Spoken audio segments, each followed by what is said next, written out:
Bonjour Jean-Paul Belbès. Bonjour. Quelles sont les inquiétudes des Français? Eh bien, elles sont nombreuses, elles sont économiques et politiques surtout.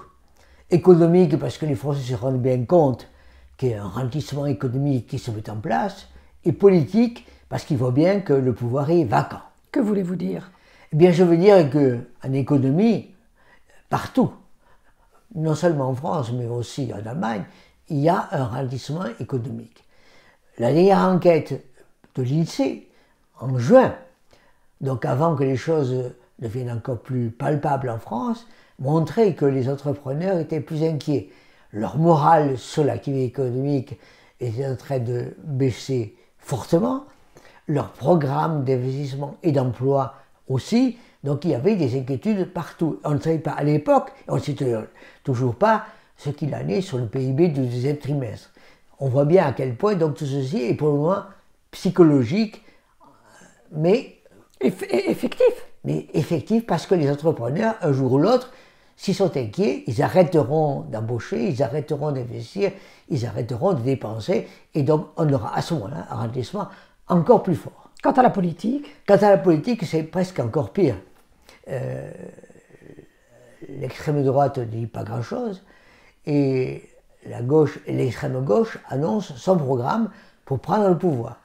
C'est un programme avec des hausses de salaire, des embauches de fonctionnaires, le salaire, un salaire minimum en particulier, et tout ceci serait plus ou moins compensé par des impôts qui augmenteraient avec un système de tranches, 14 tranches annoncées, jusqu'à la 14e tranche, qui serait une tranche à 80% ou 90%.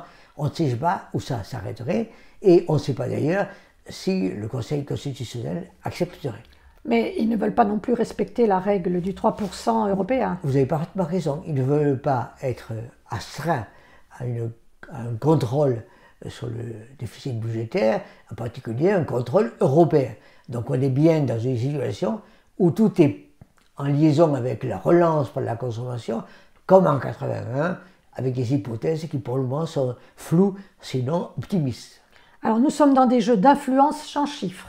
Absolument. On est purement aujourd'hui dans la politique, dans une situation qui est quand même très difficile, instable, compliquée, avec une psychologie des entrepreneurs et des ménages qui est tellement et même compliquée, sans oublier les marchés.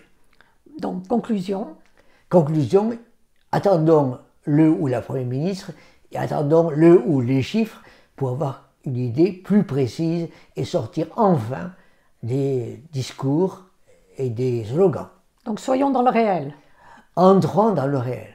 Merci Jean-Paul Belbès. Je vous invite à vous abonner, je vous invite à liker, je vous invite à en parler, je vous invite à faire des commentaires.